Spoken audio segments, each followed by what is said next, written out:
So I fired myself when we hit $700,000 a month in our agency. Why? Because I hired these 5 killers and let them run the agency for me. No burnout, no 100-hour weeks, just scale. So if you want that in your agency, just simply copy this. So the first essential role is what you call a house manager.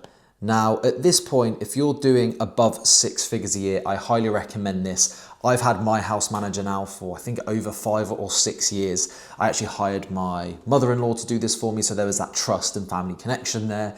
But essentially what she does and what this role does is automate everything personally to do with house chores. Now, so much of you right now are probably spending 20, 30 hours a week on things like cooking, on things like ironing. You know, you want to look smart, I get it, right? But it takes time. On things like washing up, taking the bins out, you know, house maintenance. Let's say, you know, I don't know, you need to get your gutters done or you're getting your driveway done. All of these things take so much time, but second to that, they take, and most importantly, I would say, they take up mental bandwidth, okay? And this is the biggest thing that you get back from this role. Now, you can honestly get a pretty decent house manager. Obviously, depending on where you live, you could probably get a decent house manager for not far off of minimum wage, which is going to be, you know, an easy hire. You know, if you're somebody that charges or ranks your hourly rate at, say, you know, 100, 500, £1,000 an hour, you're essentially, you know, paying somebody here at minimum wage to do those jobs for you. You're buying yourself back so much extra time and money, which you can then put into work and into your business. So if you're at 6 figures a year right now and you don't have this role, you probably wouldn't assume that you could do this. This is something that, you know, celebrities have, or you need to be making millions of dollars a year in order to afford this.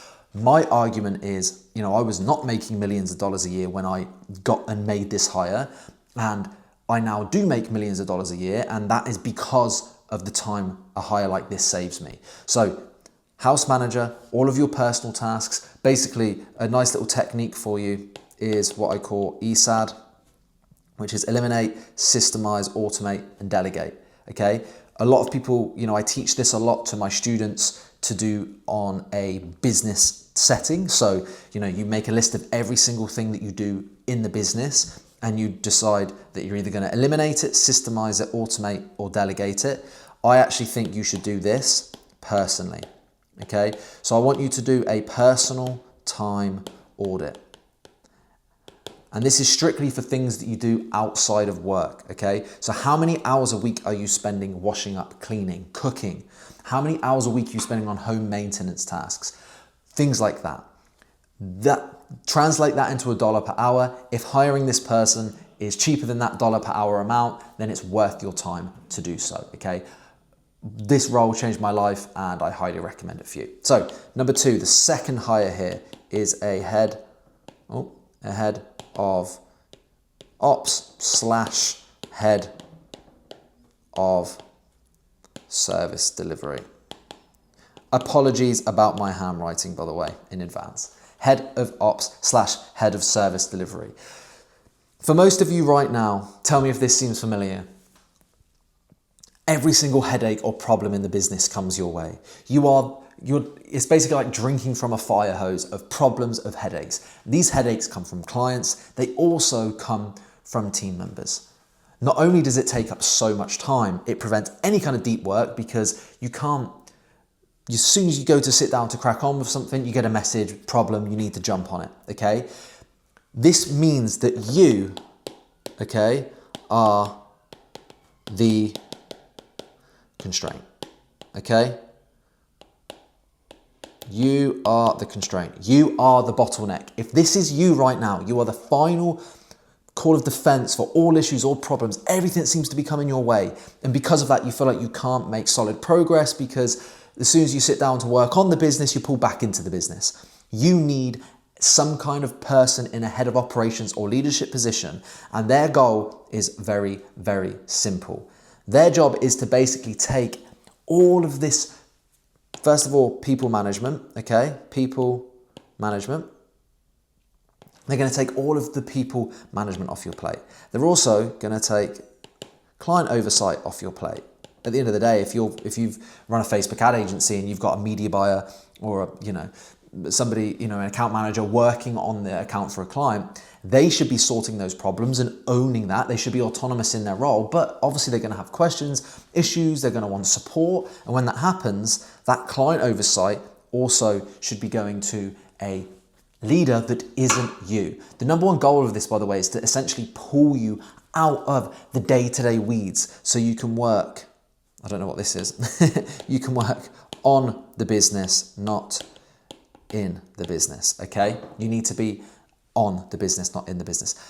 Again, if you're finding that, especially if you do that little time audit of yourself, that you're spending serious amounts of time on that, then you need to do this. And what's really powerful with this role specifically is not only does it save you the time to work on more higher leverage tasks, it also, similar to point number one, buys you back that mental bandwidth so you can ultimately make better decisions, okay? What this does is it gives you leverage, okay? Which is really, really key. So role number 3 is you want a data person, okay? An admin data person. So many people, and one of the biggest mistakes I made early on in my agency journey is I made all of my decisions based off of emotion, gut feeling, and not data. At the end of the day, every decision you should make in the business should be a data-driven decision. But the only way you can do that is by having accurate data. You can find somebody, a VA, an admin person with just a bit of data experience that can come and ensure that all times you have accurate and up-to-date data. This person can, input into spreadsheets. They keep it up to date at all times.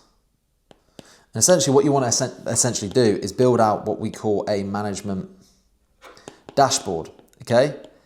And this management dashboard includes all of the key metrics for each department, for each individual contributor and each person in the business to show the lifeblood and the health of the company.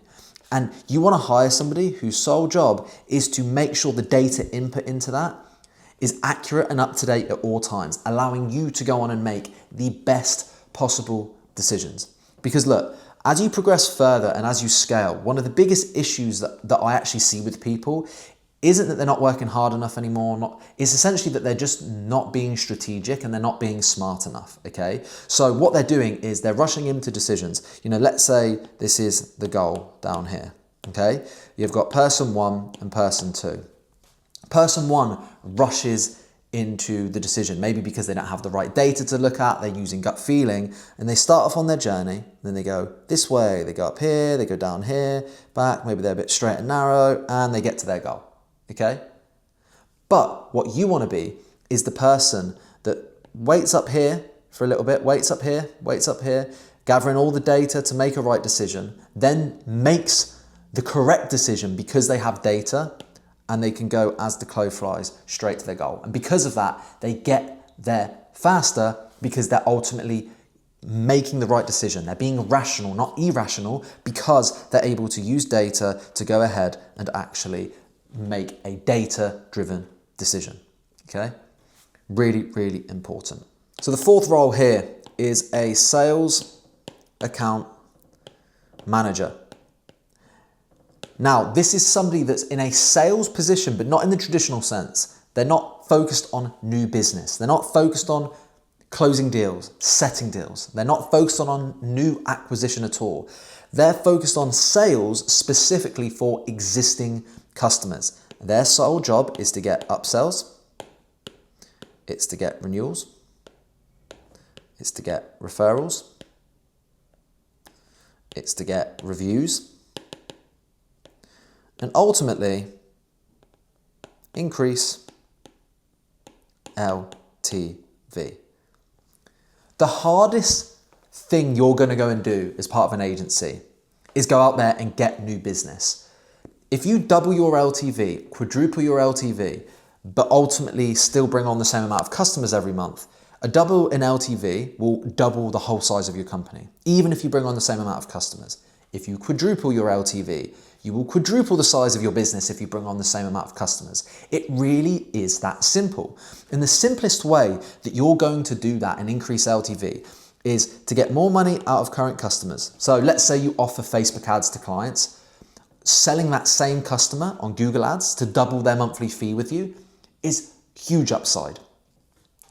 Renewals, okay? Getting them from a 3-month agreement onto a 6-month agreement or a 12-month agreement. Renewing them into longer term contracts is absolutely essential to increasing retention and therefore increasing LTV. Referrals, how can we get more money out of the same customers that we might not have otherwise received from ads or cold outreach, however you're currently acquiring business, right? Referrals. Reviews, how can we get reviews so we can ultimately use that as social proof to go out and get new customers? We have a sales account manager whose sole responsibility is this. They actually are also responsible for delinquencies as well, which is collecting cash on clients that are overdue payments that are currently going delinquent. So with this in mind, how does the role work? Well, very simply, this role, the key part of this is it's a very proactive role. So trust me, we have tried the closers being responsible for upsells. We've tried the actual account manager that's doing the delivery for clients to be focused on upsells. We've never really found that either of those systems or strategies work. Mostly because the sales rep should be focused on new business. The actual account manager who's doing delivery, the delivery person should be focused on getting the best possible results.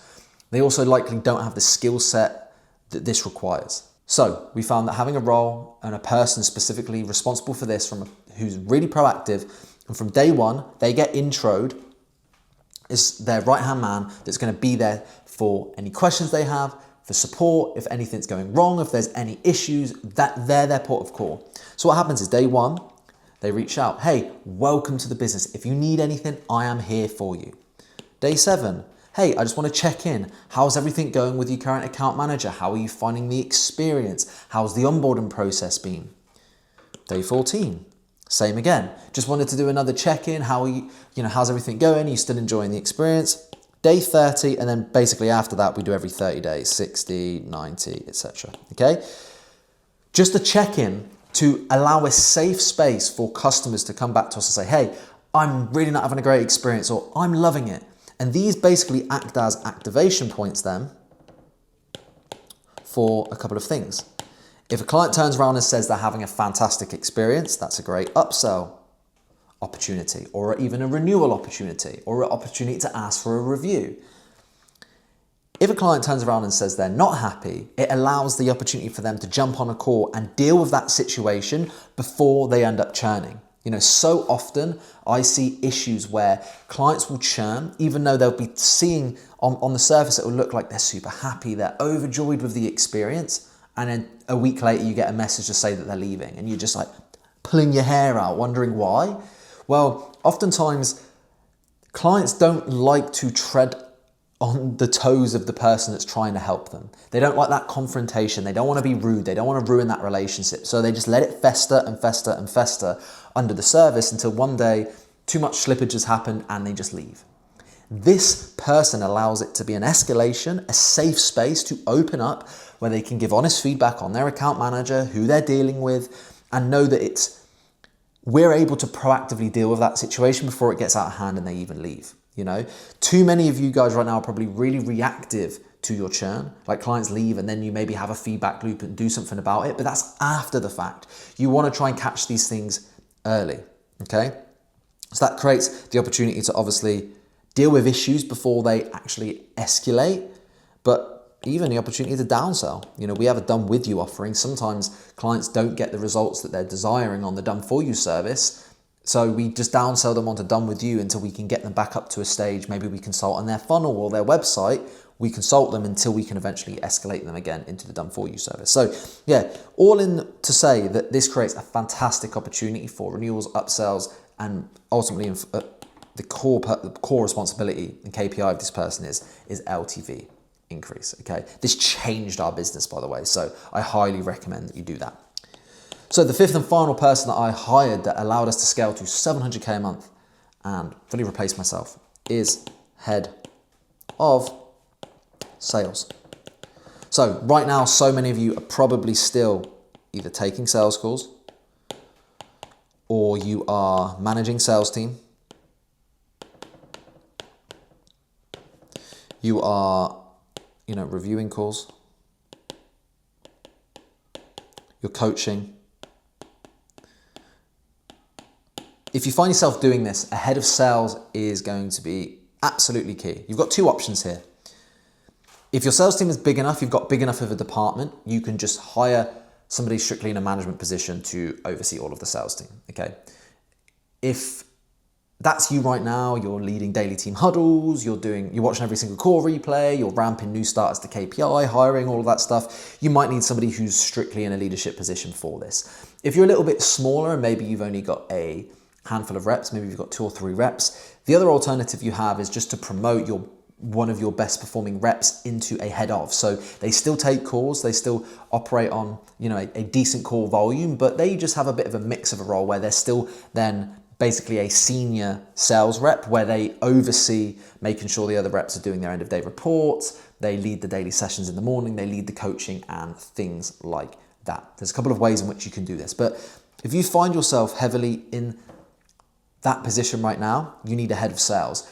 If you're still taking sales calls yourself, you need a sales rep first, and then you can go into head of sales afterwards. But if you've got 2, 3 plus sales rep, you need to be looking at least bringing somebody in that's not you to oversee this. So they can then focus on reviewing sales calls, providing feedback, ramping to KPI, ensuring follow-ups being done, ensuring end of day reports are being done, and things like that. Sales is, one of the most important parts of the business because, yes, I said, the first part of growing an agency, which is key, and the most important that people don't speak about, is increase in LTV. The second piece of the puzzle is new acquisition. Because if you 2x this and you 2x this, you 4x the size of your business, okay? So if you're doing 100K a month right now, if you double this and double this, you'll do 400K a month, okay? Those are essentially the only 2 levers that you need to focus on when growing an agency. And if you're spending loads of time yourself on managing the sales team, obviously you're not going to be able to then focus on, LTV, retention, systems, hiring the right people to allow for scale. So this is another thing that once I pulled myself out of sales, I hired somebody that was better at sales and better at management than me. So I'm replacing it not only with somebody that could do it and to save my time, but they're actually going to do a better job. And then basically it frees up all of the capacity to allow for scale. But if you guys hire, you might not need all 5 right now, but at different stages in your journey, you're going to need these 5. The best technique for you is to just do the ESAD technique. So you basically want to do a full-time audit of yourself. And then if you're doing stuff that you shouldn't be doing at all, eliminate it first of all, get rid of it, okay? If you can automate it with AI after the fact, definitely automate it. You probably want to build a bit of a better system for it to then go over and be delegated. But you just focus on whatever's taking up the most time for you right now, or what you dislike the most, essentially, which is like, if you're disliking it the most, it's draining you, causing you to potentially burn out. That's also a good reason for it. But do a simple time audit and then just work yourself down. So you might be like, okay, first and foremost, I'm spending 30 hours a week doing like personal stuff. So I'm going to hire a house manager, okay, first of all, because I'm only spending 5 hours a week managing my sales team, okay? But second of all, I'm spending like another 20 hours a week on dealing with client headaches and team headaches. So I'm going to hire a head of delivery, a head of operations. Third of all, it's sales, okay? And you basically just prioritize this list. You will hire in a different order based off of where you time audit yourself and what you see off the back of that. Hope you enjoyed this. If you want my personal help, you want me to help you on a deeper level, on a one-to-one level, whatever it may be, you want further support, you want to break past your bottleneck, you finally want to turn this headache that you feel like you're having right now running this agency into bliss. You want to be able to scale, have more profit. You want to be able to remove yourself from that. Check out the links in the description. We'll see how I can help you on a deeper level. Thank you so much for watching, and I will see you in the next one.